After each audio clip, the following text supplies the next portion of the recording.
Good morning and welcome to the October buyer user group, specifically about our transition, updates, and more updates, including also a live demo from our partners with CGI. So we're going to roll through some information that Shane is going to share and update you on some changes and some things that we've done, things that we're continuing to do, things you can look forward to.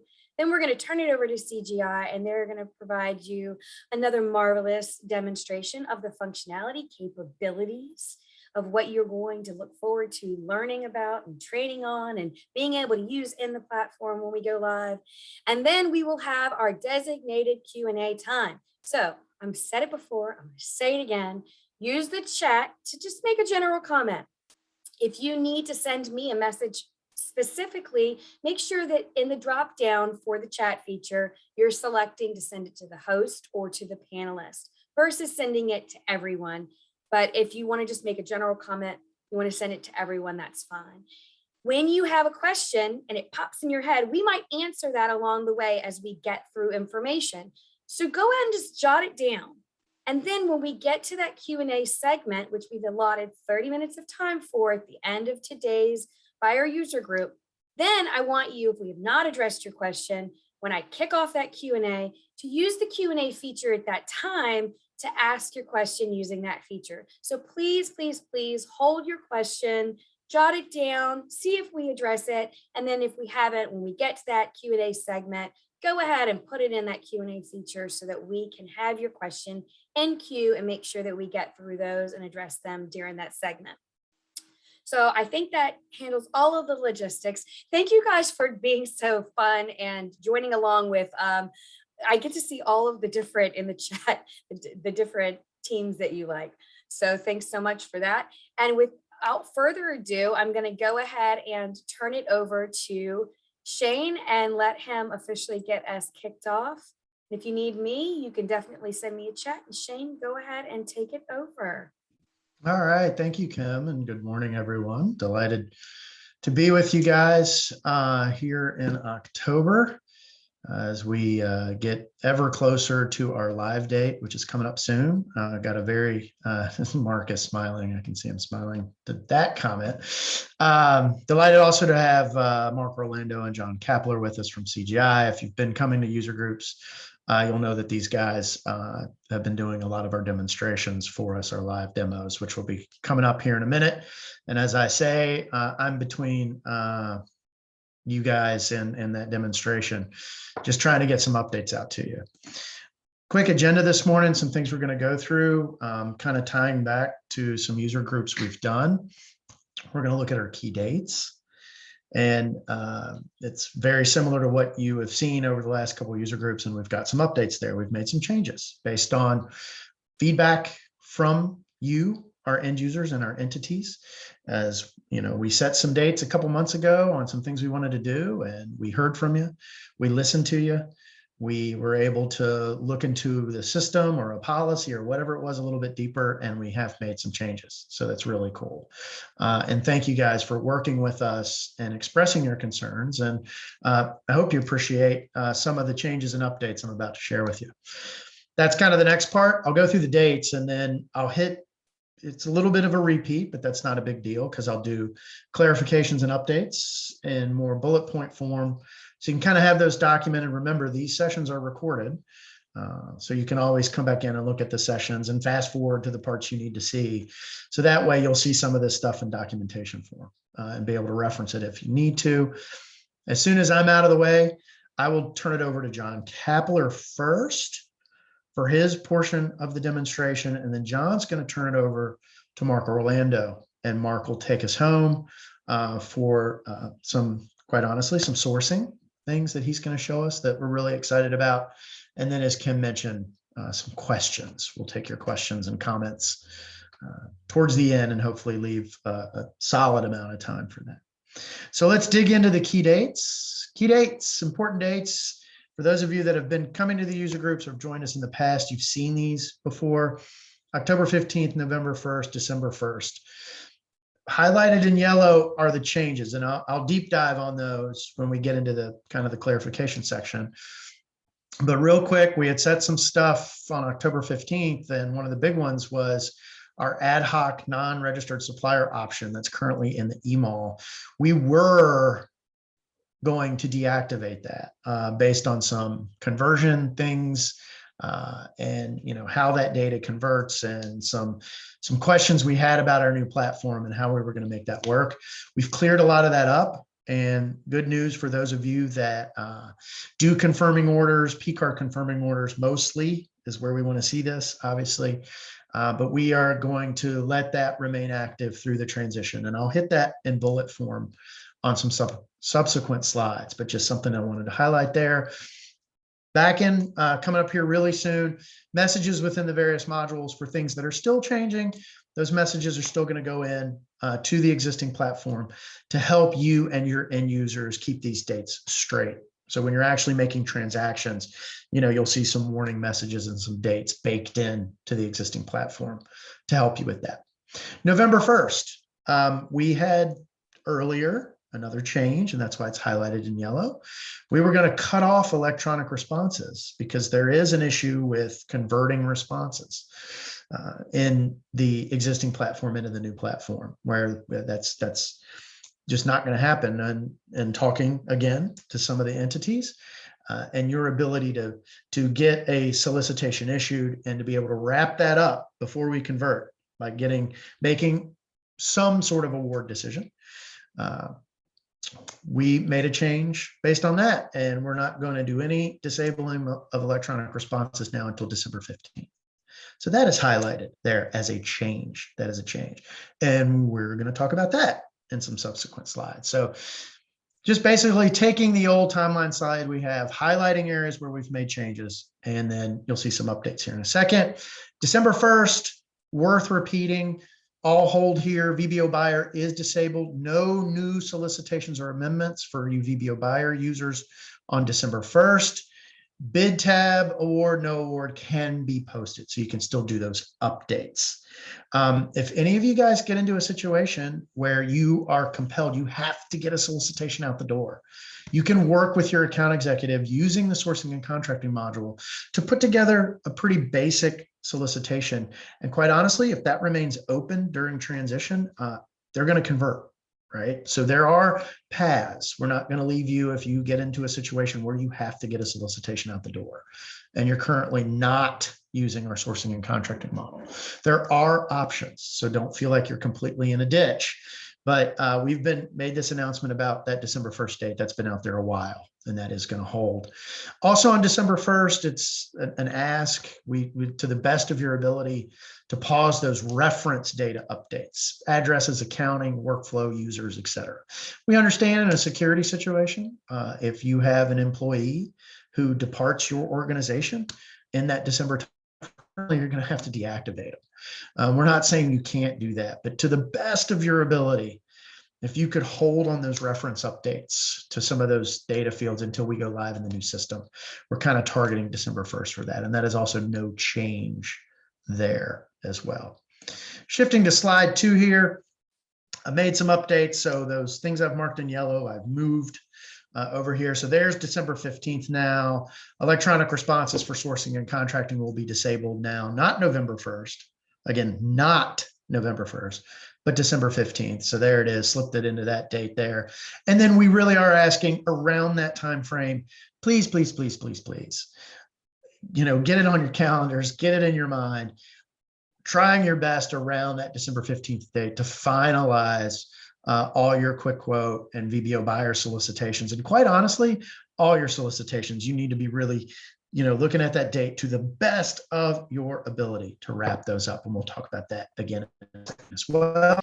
December 31st, conversion and cutover weekend. And quite honestly, the evening of December 30th, probably right around 4 or 5 o'clock on December 30th, CGI is going to take the environment. The 31st, I hope for most of you, is a holiday.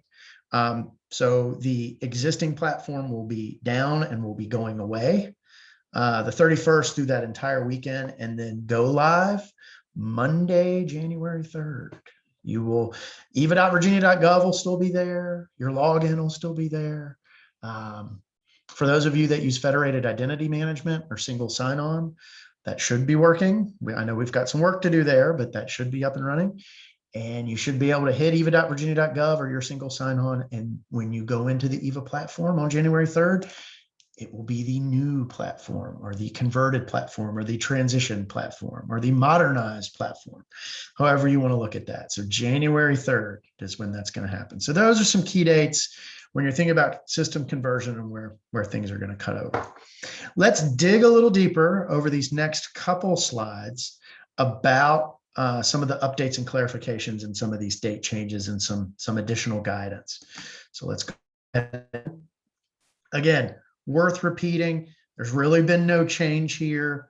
That first bullet at the top, VBO buyer, no new postings or amendments after December 1st, but you will be able to update bid tabulation, award, no award through the conversion cutover weekend. And again, I put this in here. That's a repeat message going all the way back to September. But again, just to be able to repeat it, just to get it out there so that you can hear it. VBO buyer, that's what's happening there. Just always good to, try to be as clear as possible. Some changes, some things that are going on here. And this is all about making sure we wrap up our transactions and get things fully approved and get them ordered. This is a change. We have updated on the transition newsroom. There's a conversion roadmap, which gives you all the different transactions and their statuses and what happens. This is a change. Email requisitions in submitted status, meaning they're in process. They're in some sort of approval. They're not completely approved yet. Those are not going to be converted. Okay, so anything in submitted status. We had some earlier discussions where we kind of glanced over that. We said, oh, things in submitted, we'll be able to convert them.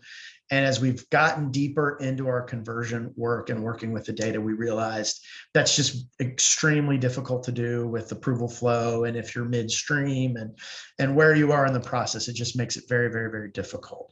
So, our mind here is kind of suggests setting a cutoff date towards the end of December to allow for all requisitions to get fully approved. Or if you can hold things to January 3rd, then you can get them in January 3rd and get them started. But anything again in submitted status will not be converted. If you have any questions about any of the various transactions within the EVA platform and what's happening to them, there is what we call it the conversion roadmap. We went over that a couple user groups ago. That is posted to the transition website and it has been updated with all of these changes. The key dates, there is also a key dates document on the transition website that has been updated as well with all these changes. So on the transition website, you'll have a copy of this presentation and you can watch the video.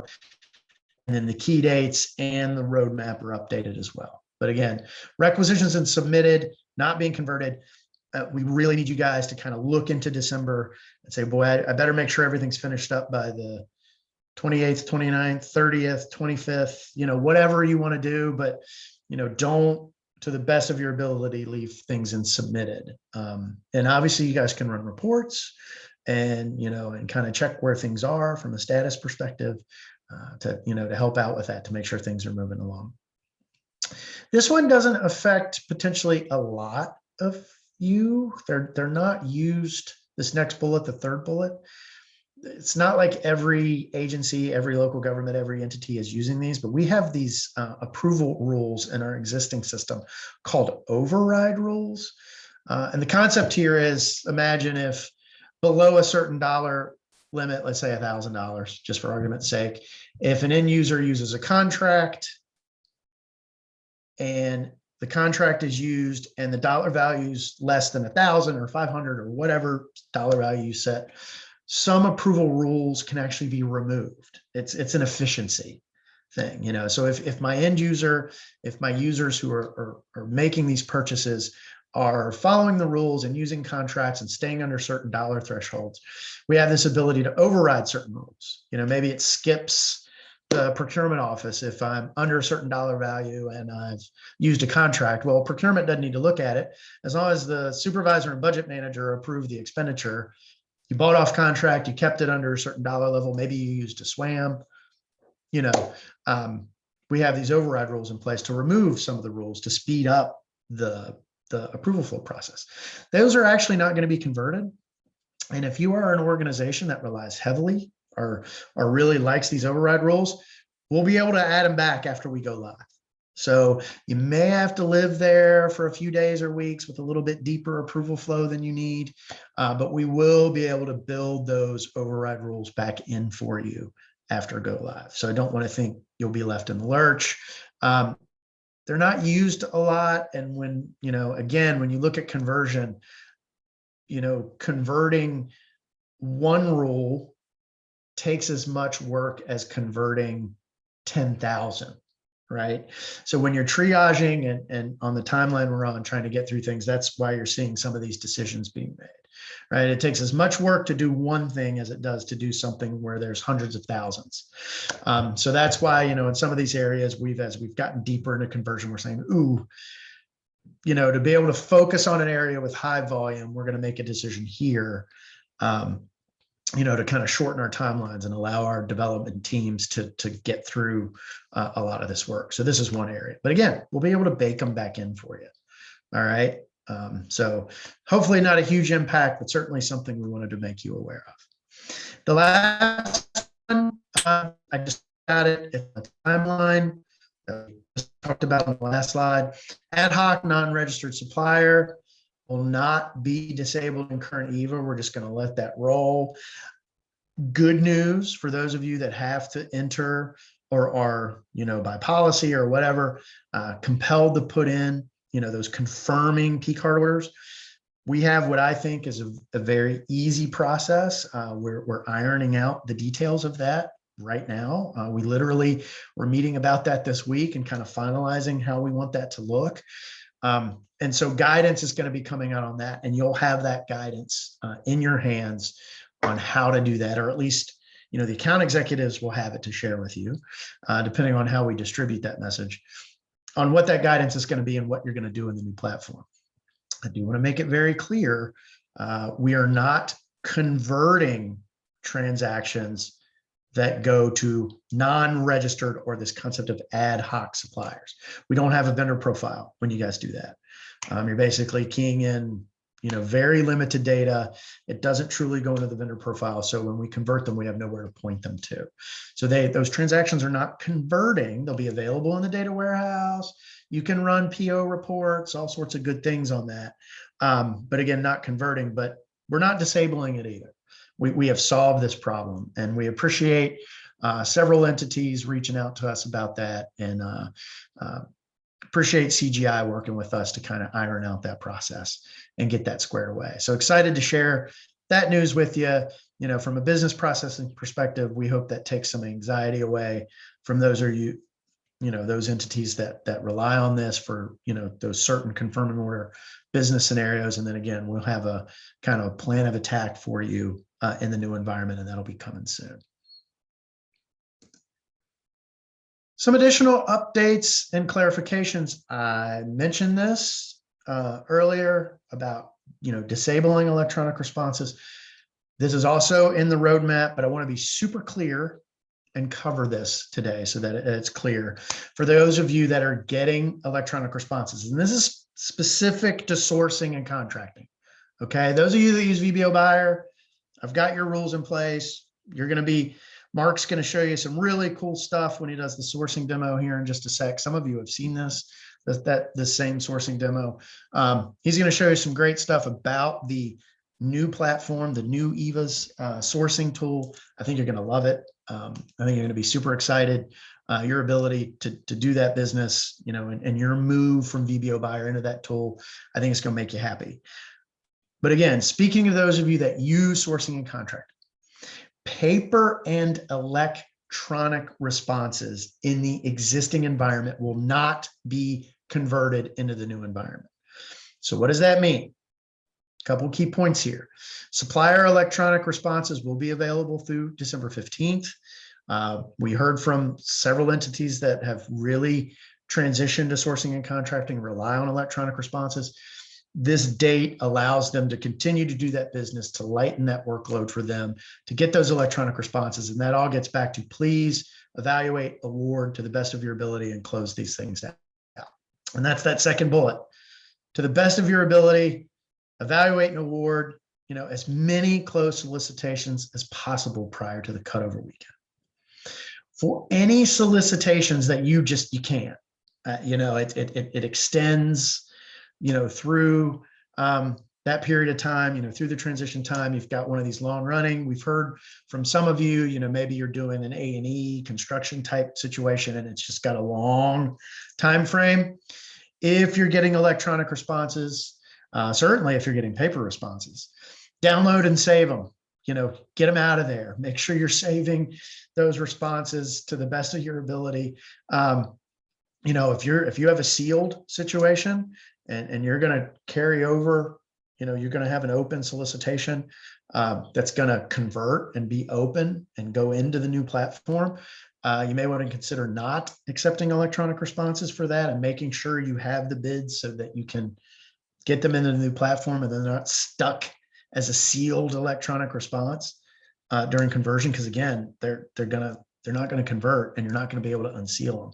So it's just some things to think about. But again, to the best of your ability, you can download and save the bid tabulation and responses for solicitations that have not been awarded. For those that are wondering, oh my gosh, I've got my procurement files in EVA. I need to, maybe 6 months from now have access to that information. I got great news for you. That historical data will be made available through the Report and Resource Center. That includes the solicitation responses and attachments. So if you have a solicitation from the old platform and you got responses and they were either electronic or they were keyed into the system, we're going to be able to develop a report for you where you'll be able to pull up that historical solicitation, pull up all those historical responses, and have access to any attachments that came over in those responses. So you'll have that ability to get your hands on that procurement file through the data that we'll have stored in our database, in our data warehouse, so that you still have access to that. It's not going to be in the new platform, obviously, because we won't be converting those per se. But again, you'll have the ability to get to those through a report. And again, the solicitation responses and attachments. There is more info than what I'm giving you today. In the transition newsroom, there's a section called Information for Purchasing Professionals. And within that section, you will see a Word document, detailed guidance on this, as well as how to download the bid tabulation and responses, like directions for those of you that use sourcing and contracting. So again, that's on the transition newsroom. You pop over there, Information for Purchasing Professionals, and you'll see all that information in there. Moving right along here, some of you heard this through our interface and integration meetings and wanted to provide some clarification here on change orders in the new platform. So to be clear, you can absolutely do change orders in the new platform on transactions that are created in the new platform. So going forward, as you start your new requisitions and orders and all the things you're doing, you'll be able to do change orders. And I'm excited, John, in just a second, John Kapler is going to show us that process, how that works. But wanted to be clear about something from a conversion standpoint and something that we realize because of the numbering schemes and how things work. So to be clear, transactions with the last modified date within the last 2 calendar years will be converted into the new platform. So they will, things that within the last 2 calendar years that there's been, something's happened to that transaction, they're coming over. They'll be in the new platform for you. And receiving will be available on all converted purchase orders. You'll be able to receive, you'll be able to back out receiving, add receiving, fully complete receiving, whatever you need to do. We recommend, because what I'm about to say, and it's in italics there if you're reading ahead, we recommend closing out as many purchase orders as possible in the current EVA. And that could be blanket orders. That could be these larger orders, something you've had open maybe for years and years and years, something with multiple line items, and maybe 4 of the line items have been completely received and you still have 2 open ones. Close out what you can. All right. And again, I'm going to skip a little bit. There is very detailed guidance. There is more guidance in that information for purchasing professionals. There is a document out there that provides guidance. If you have any questions about this at all, you can certainly ask us today. You can also reach out to your account executive. Barb Lehman's on the panel today, just in case questions come up about this. But the account executives, Barb and her group, have put guidance together. It's linked in the transition newsroom. And you have questions about this, please reach out to her. And her team, excuse me, you don't have to reach out to Barb directly, and they will, help you think through these different scenarios. But here's the trick and the point I want to get to, and I'm sure a lot of you have read ahead. For a converted transaction, if it requires a change, you're going to need to cancel the existing transaction. So you're going to have to cancel that converted transaction and get it canceled. And for those of you that integrate and interface, it's going to give you a canceled order so you can back out anything in your ERP systems. And then you're going to need to create a new order to reflect whatever the change is. All right. And then on that new order, again, you'll have those reference numbers, those old PO numbers and requisition numbers are going to convert. So you can, in that new order, maybe in the description, there's some other fields you'll be able to use to maybe reference, hey, this is a change to previous order, EP 1234. You're going to have to do some referencing. It's not a perfect world there, but that is the case for converted change orders. Now, again, anything created native in the system, you start all those new orders on January 3rd, full change capability. There's no issues with that. This is truly a conversion situation we've run into. And we can get into more details on that if you need to. But the best example, we are completely moving platforms. And if you've been in the user group meetings, where our numbering scheme's changing a little bit. Now, we're obviously converting those numbers over for reference, so you'll have them.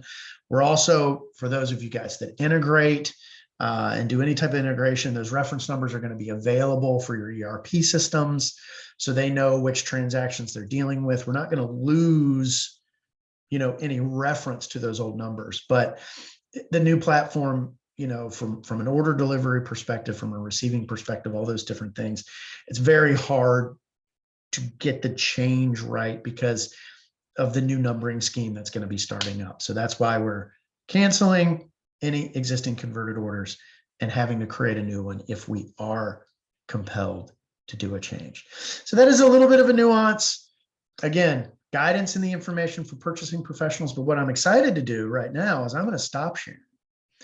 And I'm going to turn it over to John Kapler, because John is going to go over exactly what the change order process looks like in our new platform. And I think you're going to find it easy to use and very intuitive. And I'm excited to turn it over to John. So John, I'm going to stop sharing. Alrighty. And I will let you share, and please take it away, sir. And while he is queuing up his screen, I will just remind you again that we appreciate you adhering to holding your questions in case we address and answer to your question prior to the Q&A segment.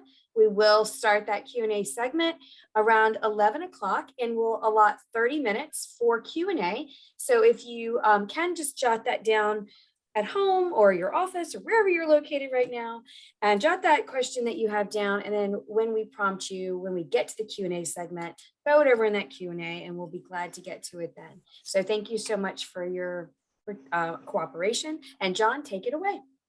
Sure. All right. Well, a little disclaimer for everybody. I know the COVID team and a lot of you who have been in meetings with me in the last week know I'm sick. So I apologize if I mute and turn my head quickly to start coughing as we go through this. Hopefully I'll be able to get through with no issues. But I did also want to share, we are in a test environment. I am showing you all the functionality as it exists today within iValua, which is the platform that we're using.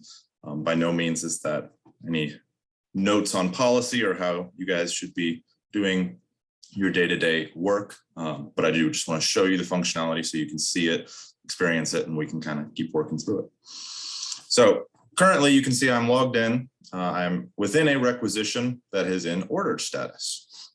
Now, if we scroll through this requisition, you should see a lot of fields that are familiar to you. such as a title, PO category, requester, procurement transaction type, ship to, bill to, as well as some items. I do want to share, we have two different suppliers on this particular example. So we have one for 3M and one for Acer Corp. So as you can imagine, this will create two different orders. We have one order for 3M and one order for Acer. You'll also notice at the top of the screen here, there isn't a change button within the requisition. And this is one piece that is different than the way we work today. Normally, if you want to do a change, you have to change the entire requisition, go through, and it will send the change out to everyone involved. Luckily, moving forward, that is not going to be the case. If you need to make a change for an order with 3M, instead of making a change at the requisition, you will actually initiate that change from the order itself. So I'm going to talk a little bit about this header. You can see we have create receipt, change order, and cancel. For any converted order that has come in, you will not see this change order button. It will be hidden, as Shane mentioned in his discussion earlier, which again, you would cancel the PO, which then kicks off all the integration, make sure everything's cleaned up on your guys' side, as well as sends a cancellation to the supplier, and you will need to create a new requisition with that information. And I can show you when I do a change order, some of those areas you could add the reference data for that previous order. As you can see, we have an order. We only have one line item because, again, this is only for the one supplier that we have at this point. So I'm going to go ahead and click change order. And what this will do is it will move me into a new requisition that will have an amendment number. You can see right here. And the first question that is asked is, and I'm going to work on the wording on this because I personally think it's confusing. Non-significant change will not be sent to the supplier and will not trigger workflows. Basically, the idea behind this is if you have a non-significant change, the only field that will be editable will be the title. As we move forward in the solution, the idea is to expand this for more administrative changes, maybe changes to allocations or other things like that. Things that don't necessarily require approval, but things that need to be changed that we don't really need to send to the supplier, you just need to have available for tracking purposes. Now, by clicking yes, what this will do is it will actually bypass the entire approval flow, get you into a version 2 order, and then from a tracking standpoint, you're done. And that's all you have to do. However, in most cases, the answer to this question, which again, as I'm reading it, non-significant change will not. So we will say, no, we want it to be sent to the supplier. And I'm going to go ahead and just make a brief change. So I'll head down to one of my only item in this case. Now, a change could be, you're changing the price, quantity, you're adding a description, changing the commodity to something different. Maybe I picked the wrong commodity code and I need to update that. We also have a few areas here. Item cross-reference is probably going to be a popular one for being able to store PO orders when you're canceling a converted transaction and moving forward. That will be sent to the supplier, as well as any additional details will also be sent to the supplier. So in this case, I just made a small change. I just updated the commodity. That's it. I'm going to save and close my item and submit this for approval. Now, because this is in test environment, we have all the approval flows auto-validated so that we're just getting the transactions through. And you can see here, we have a purchase order that was created. You'll see the little -1. That's the new amendment functionality, or not functionality, I guess the naming convention. We're used to V1, V2, V3, and I value it's 1, 2, 3. But if we head into, actually we're already in this one, excuse me. You can see here on the right-hand side, if you have multiple amendments, you will see all the amendments available. We are currently working on a change history, which will appear as a tab on the left-hand side to be able to compare between different versions. It's not ready yet, but we are working on it. But you can see if I head to the approval flow for the requisition, we can see the approvals because I said it was a significant change, basically. You can see it navigated through. You can see the little green line right here. It went through all my questions, checked if I had approvers anywhere. I didn't, and so it just moved all the way out, ordered, and was done. If I had chosen yes, it would have just said yes here and gone straight to ordered, which again is more for the administrative side. Like I said, for now, it's just the title. If you change the title of the rec. But you can see I can do this as many times as I want. I can just do another change order, and maybe I need to update the PO category in this case to routine.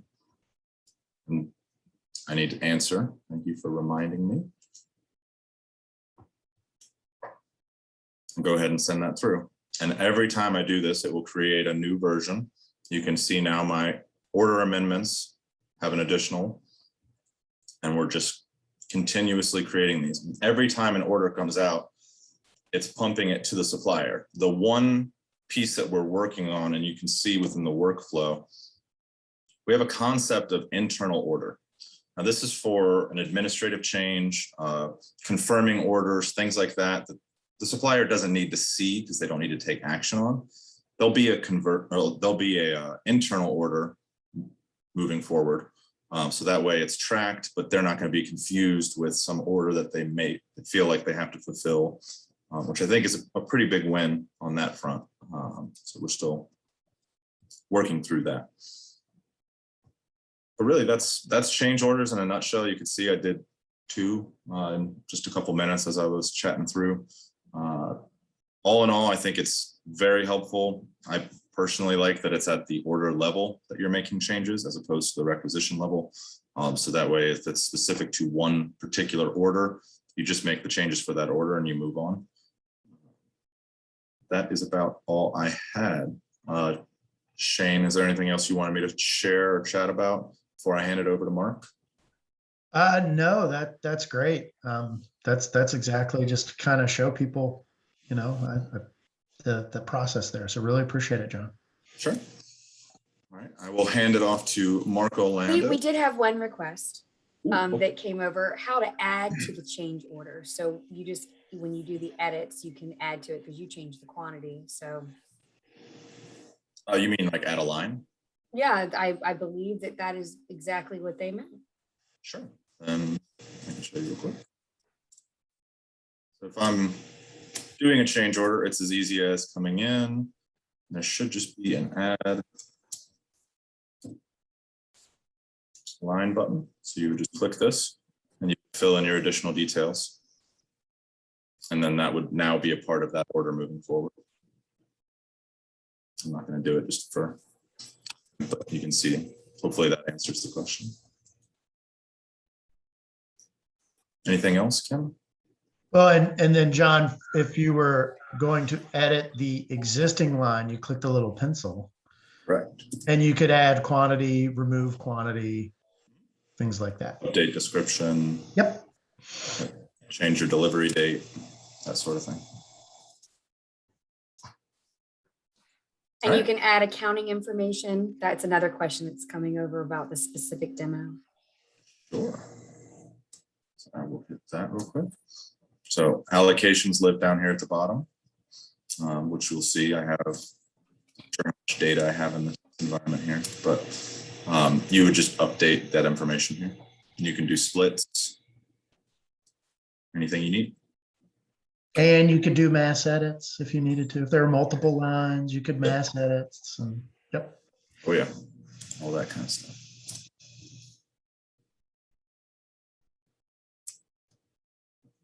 Since I'll show you guys. So if you needed to change all the commodities for one line, you could replace all. And this will take a little bit of getting used to, but it's just as powerful as what we've had in the past. You can go in and update that, and then the replace, when you save and close, it will replace it with the correct commodity code or the new commodity code.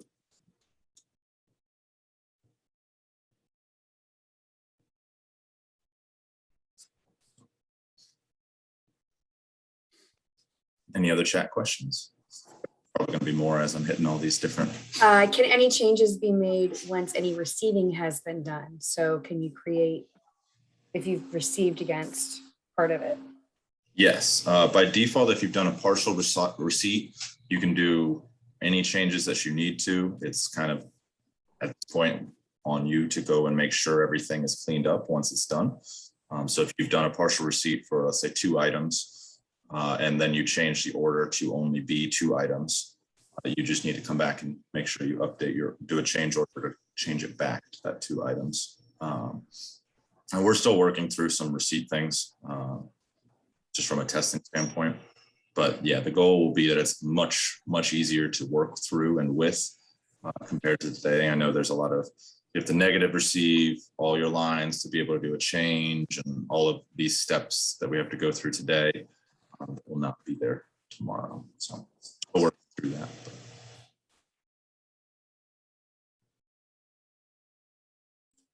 Any other questions? Perfect. There was just some accounting questions. Is accounting information a requirement in the new platform? So we don't set those requirements, but the functionality is there, and then accounting fields, titles customized per the agency. And I guess that's getting into some nuances also. Yeah, and just to speak on that, we're converting everything over from your organization's rules. So if you guys require fields, then they will be required. If they're not required, then they won't. Again, I don't want to get into the policy side of what's required and what's not, but it's at a field level basis. So we're getting all that over. So hopefully everything should look pretty normal, and all the data that you see should be what you see today. And then just in terms of the approval flow, changing quantities does not require reapprovals. Adding a new line order does. Is that correct? I guess based on what was being viewed. All changes at this point will require an approval flow. Okay. At this point, we have the ability to pick things as we move forward later. Just at this point, from an ease of use, and we need to make sure it's standard across the board. That's the way it will work. But we do have the ability to set thresholds to say if it's within 10%, then we can let it through. But that will all need to be handled post go live. Awesome. And the rest of it we're gonna wait on, and or we can transition, because let's see. Oh, can credits be added to reduce the order? So you can do negative line items. And I believe there is some credit functionality that's there in default, but we haven't really explored how that fits into our current setup. Okay. But you can do negative line items.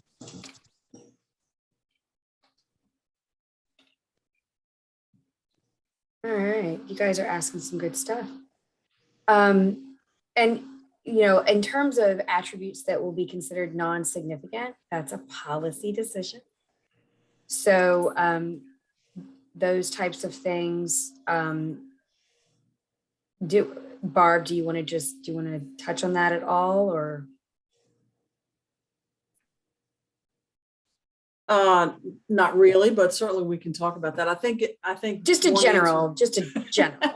Well, I think one answer is it depends, but I think one challenge that we have currently is that when you want to change something that has no impact on the supplier or delivery or things like that, maybe it's an accounting code.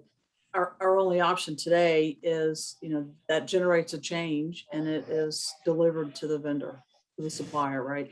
This option for something insignificant or not significant would mean that you can make that change and it remains an internal change only. So that's one example. Perfect. Yeah. So I think, when in doubt, always talk to your manager. And then, of course, you've got your DPS account executive that is there to back you up and clarify anything that maybe can't get addressed internally, but ultimately it's a business decision. Perfect. So, Mark, are you sharing? And then we're going to move into the Q&A and we can go through some more. Sure. And I might go a little over here, Kim, since we had the questions, but yeah, that's fine. That's fine. I have a bunch flying in, we can stop at any point. We'll dive into the sourcing side. Just somebody give me a thumbs up. You can see my screen. Or Kim, can you see my screen? Yes, you're good, Mark. All right, thank you. So we'll shift gears here from P2P over into sourcing. I know there's a fair amount of folks that use VBO buyer. And we know that the transitioning out of VBO buyer, is a step and a leap. Whereas if you do a requisition today, doing a requisition, a new solution is very much the same. Part of what we're looking at, what we'll show you today is, if you do a VBO buyer today and you're doing VBO buyer today, transitioning to a new solution, while different, does not have to be difficult. We have this concept of grow when you're ready and at your pace. So the new solution will allow you to, if you're ready, to really transition out of a VBO buyer-esque paper world, if you will, into doing full electronic bids, scoring, and evaluation.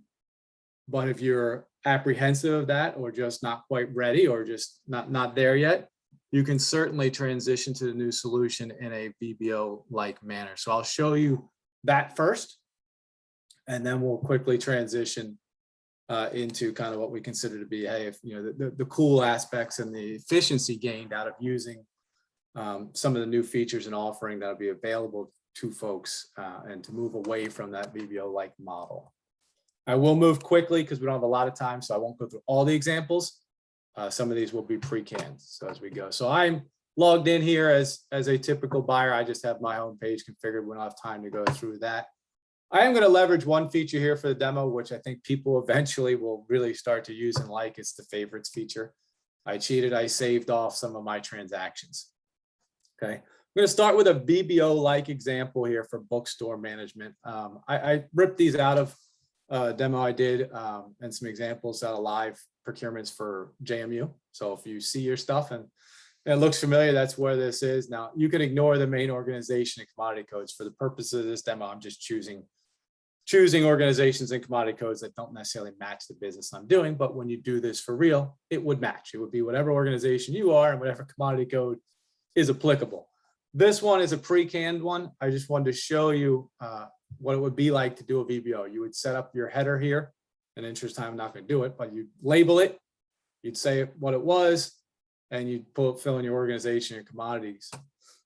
The supplier list is automatically going to be built for you, similar to current EVA, based on the commodities you've chosen. You can certainly add extras to it, but in this case, I'm good. I'm just going to skip on past there and go directly in my, so I did a header, and now I'm going to go down to prepare my RFX, and I'll do one live here in a second. I just wanted to show you first before I do it, because I don't want to spend a whole lot of time typing in fields in the little bit of time we have. So you would fill out your header here. It looks exactly like, or very similar to VBO today. You name it, you tell it when it's going to close, you give it a summary and a work location, and hit save. And then from a VBO perspective, you really just have to go ahead and put your attachments on this sourcing event to publish it. So let me just do one real quick so you can see it. A little bit of proof in the pudding here. So ignore the commodities and organizations I use, but let's just say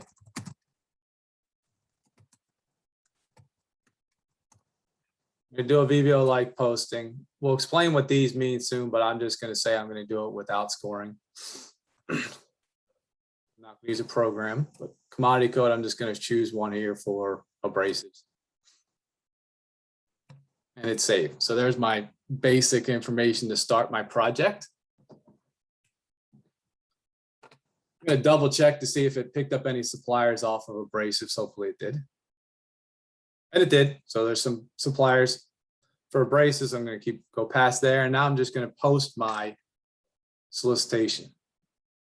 Because we have a couple options here, I'm going to go ahead and choose. I'm not doing a future procurement. I'm just going to do my sourcing event. I'm going to close it, let's say 3 months. My procurement type is going to be non-technology opportunity. I'm just going to choose one for demo purposes. It could be RFP as well. Which one? This one was, I think it was JMU. Let's just call it JMU Bookstore. work location.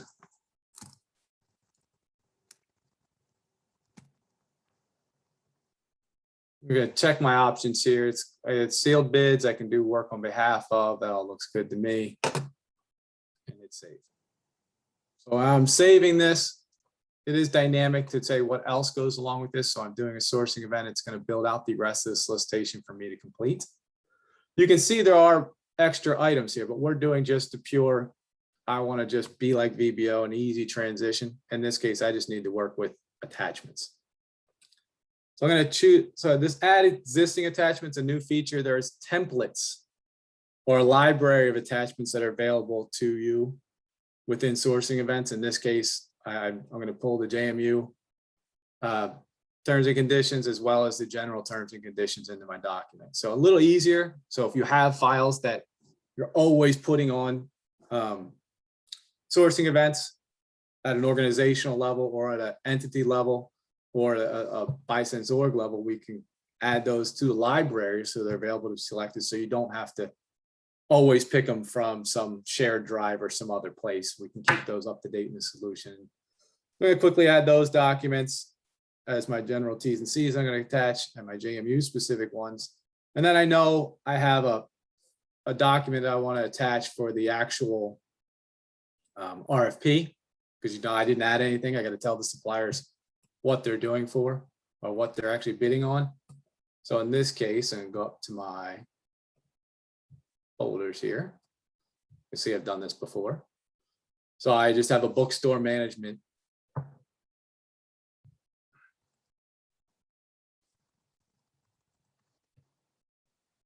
And I'm just going to hit save and close. So I've now added my RFP file that people are going to use and download. And now I'm going to put it, I'm going to publish my solicitation. So if you're familiar with using VBO Buyer, and that's what you like, and that's what you feel like you're going to be ready to do, those are the steps. In the interest of time, I'm not going to finish and publish it, but publish is just make it available. You can see that it's now approved. I just got to hit the publish button to then publish it just like you would publish it today on a VBO Buyer. Okay. And then you could receive paper bids and go through the process just like you do today. In the interest of time, I'm now going to flip over and, you know, while this will work, and you can certainly do it, I'll show you an example that I've already published, just so you can see how you would go about going through the rest of the process for that sourcing event. So let me pull this bookstore management V. V in this case was just VBO Buyer in my world. So you can see I did a sourcing event with an attachment. It went out to the suppliers just like it would do today. So I say I had these 4 suppliers that it went out to, and 2 of them replied.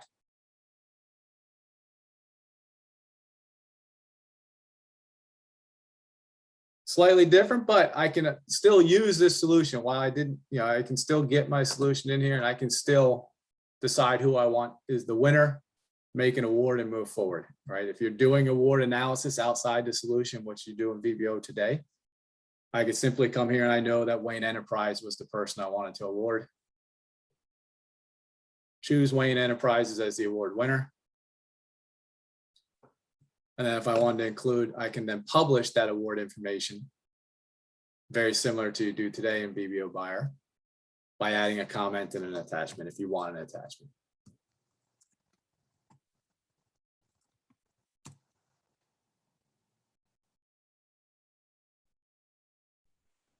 When we talk about a transition from VBO Buyer into the new solution, you can see the fields and familiarity with the fields are there, and these steps in the process are very similar. Hopefully, you know, allowing people, like we said, to grow at your own pace and when you're ready. So, and obviously there's training involved as well to allow you to get to here. But that quickly, I just posted a VBO. I got some paper bids. Paper bids got put in, and I decided Wayne Enterprise won, and I'm ready to move on. If I wanted to then create a contract in the solution, I can. To Wayne Enterprises also as well. If I wanted to tell Acer Corp they did not win, there can be a notice generated there as well. I'm going to stop the VBO example because I know I'm talking quickly, and go on to, yes, this is great, will work. But let me just show you what I mean here, will work. If I look at the, you notice I didn't have any item lines, right? There were no item lines. So when it comes to evaluating the bid, you can see it says infeasible here. There are no item lines. So the solution can't help you at this point do your bid scoring, your bid analysis, if you want to do scoring based on questionnaire or financial, like an RFP model. You really can't do that because you haven't told the solution any of those metrics. You saw all I did was put an attached file, right? So all the solution can let you do is choose an award winner and then move forward. You have to do some of that, all that work for bid analysis, scoring, determination outside the solution. So let me show you another example when you're ready on how you can grow into a little more usage of the solution, which and then the benefits it will have. So when you're ready, you can do these things. Let me just show you one in the interest of time that's already done, and then I'll back my way into how you would prepare it. So this one on this solicitation, I have line items. In this case, I think I had 20 line items in the solution that I want people to bid on. I put it out for bids, very similar. It's just I filled out line items. That's the difference versus doing attachment. And you can see here, I got 2 bids. So suppliers gave me prices for those line items as well as anything else they wanted to do. Now, when I go to analyze, the solution can help you do some decision analysis. It's not going to do it for you, but in this case, you can see here, it has this scenario screen, and there are some scenarios that go out there, but there's some different things. If I want to quickly look, the solution can give me an idea and build a bid tabulation sheet for you. And this one is and also, in addition to building the bid tabulation sheet, which should help you and avoid some manual work and some potential for human errors. Honestly, when you're trying to, typically, if you had to build these, you'd have to combine data from multiple responses into a spreadsheet, and there's no real assurance that you're going to copy all the prices correctly, or that you get all the information correctly, or building a bid tabulation sheet manually is there is going to be human work and potential for human errors. So the solution, if you're putting line items in and suppliers are bidding on them, can automate the building of your bid tabulation. And in this case, I asked it to go one step further. It automated the building of my bid tabulation, and I told it, hey, give me a recommendation for who's got the lowest bid for each line. So you can see here, I have 2 bidders, Vistaprint and Wayne Enterprises. And I told it, hey, which is the best line? So for line 1, it calculated that Vistaprint is a better offer than Wayne Enterprises. It did not make the award. The solution will make a recommendation. It is up to the business professional to confirm that recommendation and move it, because you ultimately have the power, right? The solution isn't going to automatically do something for you, because there might be a reason that even though that some of these, there might be a reason to choose the other supplier and move forward. So again, this is just a recommendation. But you can see how quickly it can do this. And especially, I think if you work with some of the larger bids, let's say you had 20 more line items than this, or I think in the JMU example, they had 104 bidders. The time and effort it takes you to build those bid tabulation sheets, the solution can do that for you. So a very good positive for using the solution. Will you be ready for it day one? That's up to you, right? I mean, that's up to you guys to determine where your organization is and when you want to do this. Would I encourage everybody to get here? Absolutely, especially for your line item IFBs. No reason to not let the solution do what it can for you in those cases. Okay. It also will allow you to do a little bit more decision analysis, which I'll show in a moment. But you can see here, I did no work, and I already have a recommendation that tells me, okay, who I should do. So in this case, Vistaprint, if I wanted to do this, they would get an order for, or a contract for $3,000 for their line items. And I forget who the other one was. Wayne Enterprises would get an award for $3,000 for theirs by picking the best line items. You can certainly override that. You can see these percentages. If I wanted to get 50-50, I could. There's a myriad of possibilities on this sheet for how you can do things. We don't have the time and to do it in this demo. I just wanted to show you the difference between if you if you walk the VBO buyer path, you can still do it, right? That's there for your transition. But the scoring analysis and the electronic analysis, that the benefit of the new solution, you won't be leveraging that. And I just wanted to show you the power of what it looks like when you do decide to leverage that. In this case, I'm just going to go back to my scenarios here. I want to show you one other interesting topic here when you start adding line items. It calculated this cost savings for 23%. So by bidding this, it said, hey, you potentially could have saved or avoided 23% of the cost. How did it do that? There's another point of adding your line items. And again, this is not policy. This is not you have to. This is, hey, this is a feature that when and if you're ready and start leveraging, you can start using. So on line items, there are two important fields here: reference price and target price. Reference price is essentially what you expected or would expect to buy, and is entered by the buyer, what it would cost you if you just went out and bought this on your own, right? You went to, in this case, I don't know where, Amazon, I guess, and looked for this clear plastic storage bin. You expected, in general, it's $50 in the market. Target price is what you'd like to pay. So by doing this sourcing event, I'm hoping I can shave off $5, right? Because if you weren't saving any money while you're doing a sourcing event, doesn't provide you a whole lot of value other than running it. You want to show, and it could allow you to show some value and see how you're doing. Does it take a little work to come up with these prices? Sure. But when you get to the analysis screen, it's comparing those values. I believe the target price to what you actually paid. So it's saying, okay, based on what you've done, based on all the reference prices and what you're actually paying, it looks like you're, compared to what you put in for your targets, or no, I think it was the reference. For what you put in for your reference, it appears that if you go low bid by line, you're going to see a 23% savings. So again, this is more of that, the more data you put into the solution, the more help and the more feedback it can give you. Obviously, same way about scenarios, I can go ahead and just say, hey, I like this one. I'm going to award it to that way. And no different than if I just click that trophy for those two suppliers, it's just going to go ahead and create two contracts or two recommendations for contract. And if I look over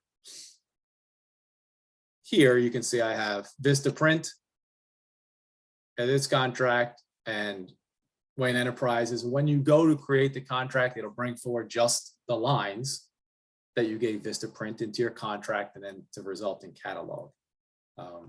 You can see here, it's just the lines that Vistaprint had. I'm going to stop there because I told myself I'd end by 11:10 to allow you guys plenty of time for questions. So Kim, if you want to, I'll leave. You want me to leave the screen sharing up in case somebody wants to ask a question, or you want me to take it down? Completely up to you. We appreciate all the great demos from you and John. It had sparked some questions. We have answered those and we've typed some of those answers in. Now is the time to officially ask your questions, specifically related to the demos today or the information that's been shared by Shane. If you have a specific question that might be for your entity or organization and you feel like this isn't the appropriate platform, please remember that your DPS account executive is going to be your best point of contact to make sure that you get that question to them and that they in turn can get it answered for you. So let's go ahead and see what questions we do have, and then again open up the floodgates to allow people to ask any questions. And Kim, I am showing a screen here that I'd be remiss if I didn't show it and talk about it for a second. This is what I was talking about, how you can really do some good analysis based on what's in. You can expect it to pay $300. I ended up paying $267 for that line, and there's my calculated savings. So very good information if you're ready to use it. Nice, thank you. So Stephanie asked if we are transferring orders from the current EVA platform to the new EVA platform for the past 2 years. Who do we reach out to go get an outstanding PO that covers 2 years? The 200 report and the report and resource center only holds 13 months. So I guess you're asking about if the order is prior to, if it's not being converted, how do you go about getting what you need? If you guys are reading that question. I don't know if it's not being converted or if, so the way It's that read to open me plus is selectivity. if we are transferring orders, well, we're going to do that for you. If it's something within the last 2 years, we're going to convert it for you. So, And if it's open, it probably still has some activity going on. yeah, and we would Get picked convert up. that. Yeah, we would convert that for you. But if you do need a report, let me answer the report side. Longer than your existing, what a report will do for you. You guys have probably seen her on these calls, Anna Coy, who works for our team and is our data analyst. You can absolutely put a request into your account executive and that'll get routed over to Anna, and Anna will absolutely can run that query for you and get you that information. And I think you can also schedule a report. The UI, when you're running a report, the user interface, excuse me, let me use, where the screen you actually see when you're running a report may be limited to, a shorter period of time. There is a schedule option that allows for longer date runs as well. And by scheduling it, you're actually kind of run the query offline so as to, not take up a lot of resources. So you can actually, I'm pretty sure report 200, you could schedule that for a longer run and then just have it delivered to you as well. And if you're like, I have no idea what Shane's talking about, your account executive can help you with that as well. And if your account executive can't help you, they can reach out to Anna, and Anna can, again, provide some assistance as well. Awesome, thank you. And we do have one question, and that is sitting in queue. So Shane, I'm gonna let you read that because it's pretty lengthy. And while Shane is reading that question and gathering his thoughts around answering that, I want to let you know, and this is probably news to everybody, we're gonna handle the Q&A a little bit different in terms of providing these answers back, because our FAQs have grown so large and they really need to kind of be pulled down, overhauled, and then put up again so that they're as accurate as possible. So I'm going to diligently work on those FAQs. What we're going to do with all of this Q&A, especially because we have so many typed answers that we addressed during the demos and information section, is I'm going to make sure that when we have the playback attached in the buyer user group, in the transition newsroom for the buyer user group, we have that playback link. I will also make sure that we attach the Excel Q&A so that you'll have all the Q&A. So we'll have that attached and it'll be beside the playback for this meeting from today. And I think that'll be a better way to handle it than trying to throw it into the FAQ and it getting kind of bogged down, since we're getting into such specific questions and things that are of interest for you guys related specifically to today's user group.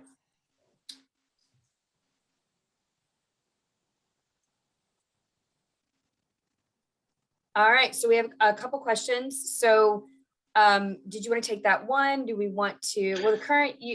So the longer question from Katie Weaver, hey Katie, is all around the change order scenario and things like that. So one thing is for sure, I know Sharita Bryant is the account executive for Madison and several of the universities.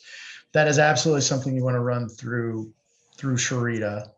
I think there's some, I don't want to get off base here based on some answers I'm going to give. And Barb has also been typing some responses roughly around that.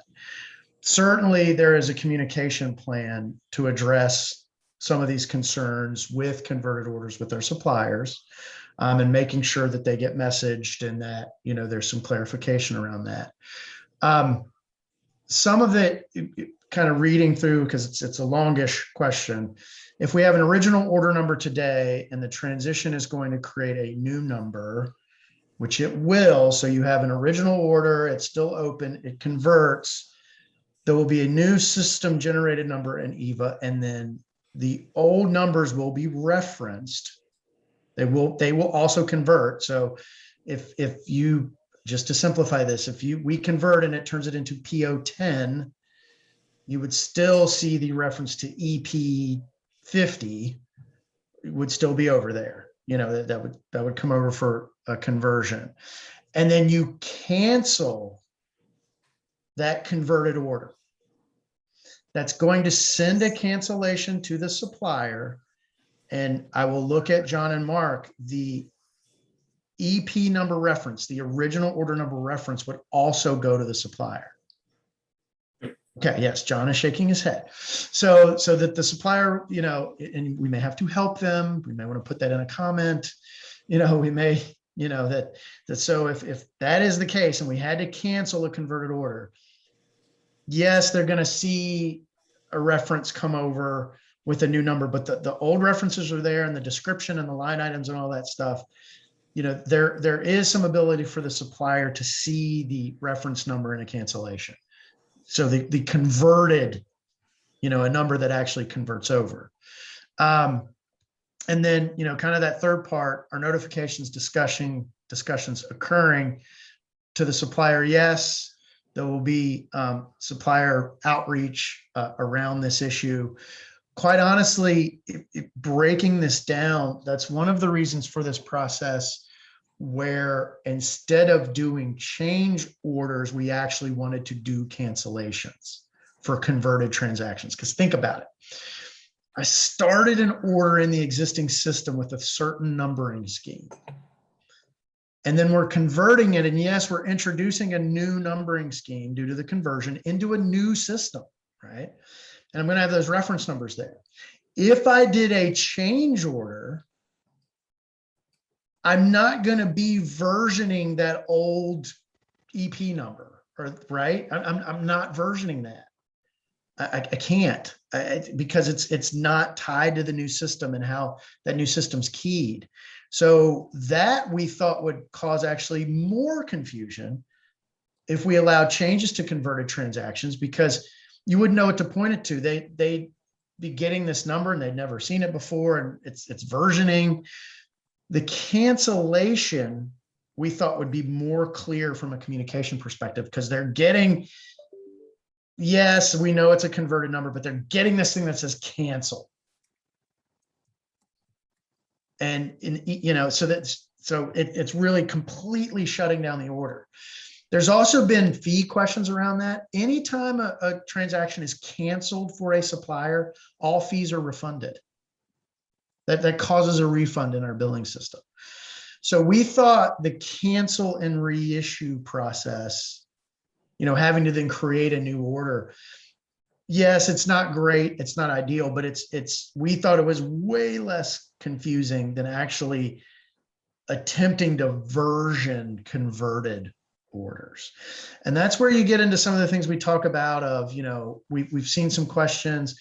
Well, I've done 20 line items and I've fully done, closed out 19, but the 20th line item is still open. And there are some concepts, we can close those out, close the 19 items out, remove the 20th, close them short in the existing system. And then on January 3rd, issue an order referencing the old numbers, but only have the one line item in there, so you can wrap that up.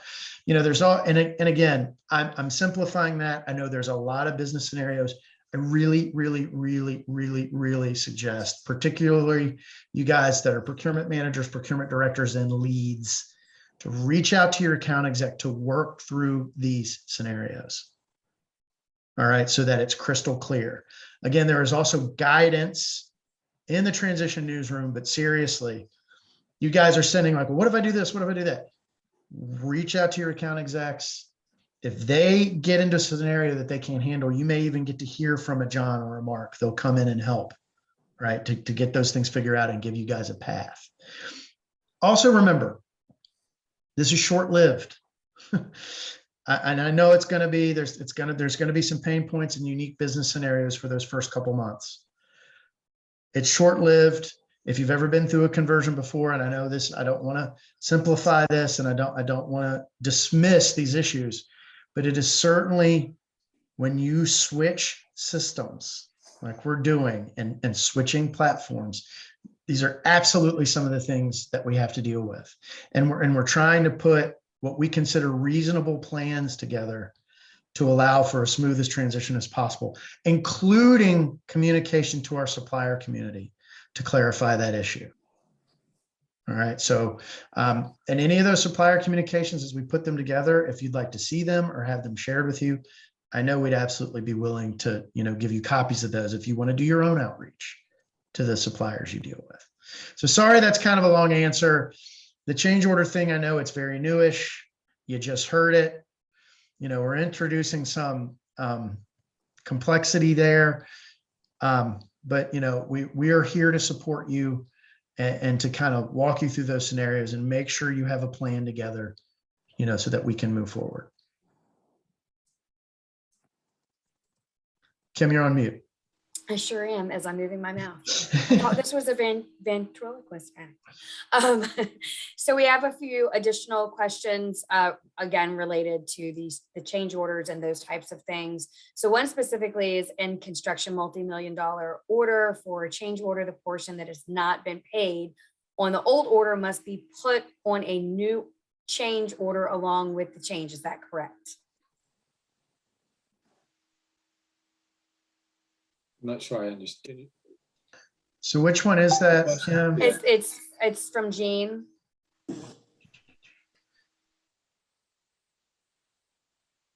It's the third one from the top. So in construction, multi-million-dollar order for a change order, the portion that has not been paid, that's a portion, must be put on not a new change order, a new order. Just a new order. And that's where we're talking again. That's where we're talking about. I don't want to simplify any of these. And I'll be honest, guys, they're very hard to answer in an environment like this because we're not talking directly to you. I really suggest you reach out to your AE. And I promise you, we can put a plan together to help you get through these. But I think for that one, you're not doing a new change order. You would close out anything you've already done, and anything remaining, just create a new order for it, save those order IDs, and you can reference them. The description could say construction project continuation of EP 1234. And then any remaining line items, you would have those available. And can you cancel an old PO in the new platform? If it converts, yes, absolutely. I'm going to type that in so we'll have that. All right. On converted orders with ad hoc suppliers, is the supplier retained on the order? So to be clear, I'm glad this question got asked. We will not be converting ad hoc supplier orders. And to be clear, there are 3 types of ways suppliers get added to an order. They're self-registered. That's the best one. That's the one we love. That means the supplier has registered and is fully activated and they pay all their fees and we just love them to death. And that's one. Those are absolutely converting. The second one is state entered.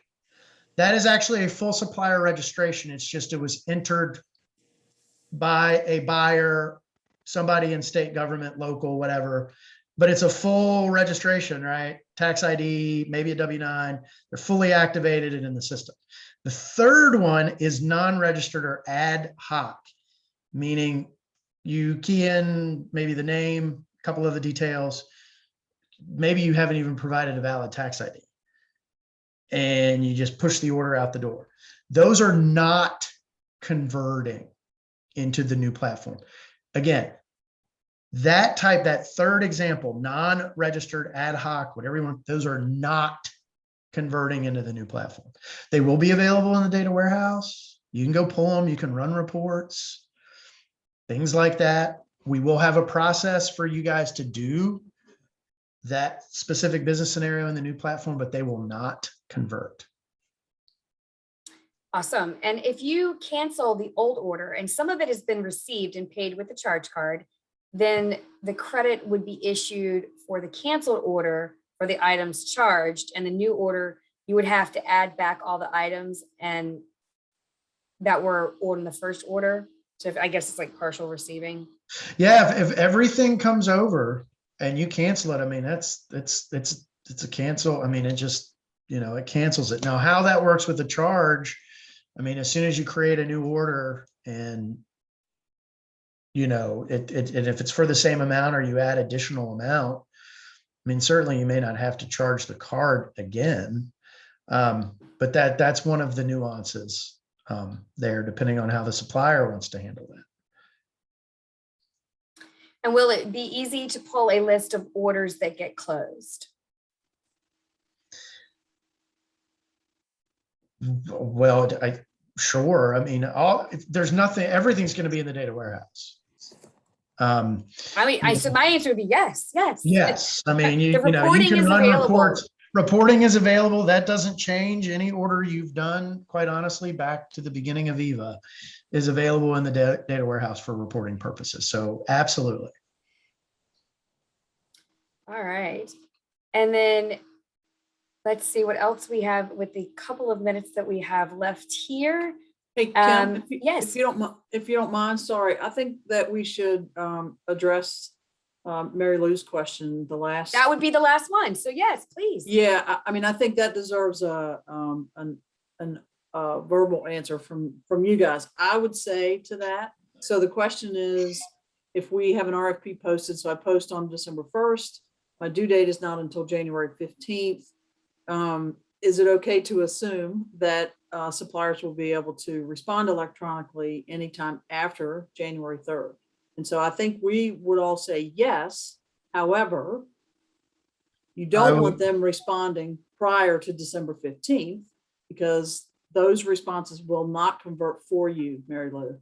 Correct. That's the challenge. That's and the also nuance, as Shane would say.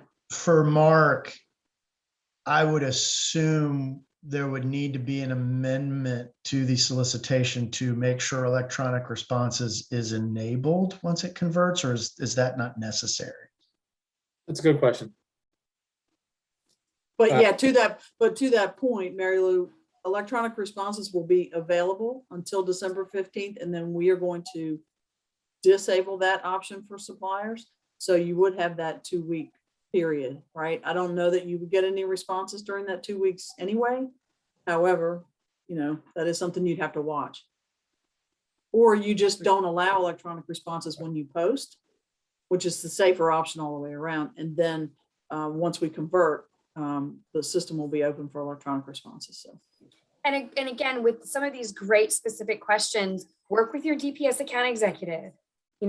Talk to them about what your concerns are. And again, we have 2 great, fantastic reference guides under resources in the transition newsroom, and it is under the information for our buyers. So please go visit that purchasing professionals section. And Lisa also dropped those resources, the links to those resources in the chat. So we have them there. We just have you're welcome, Mary Lou. we have a couple of questions, and we're going to address those. Again, I'm going to pull down all this Q&A.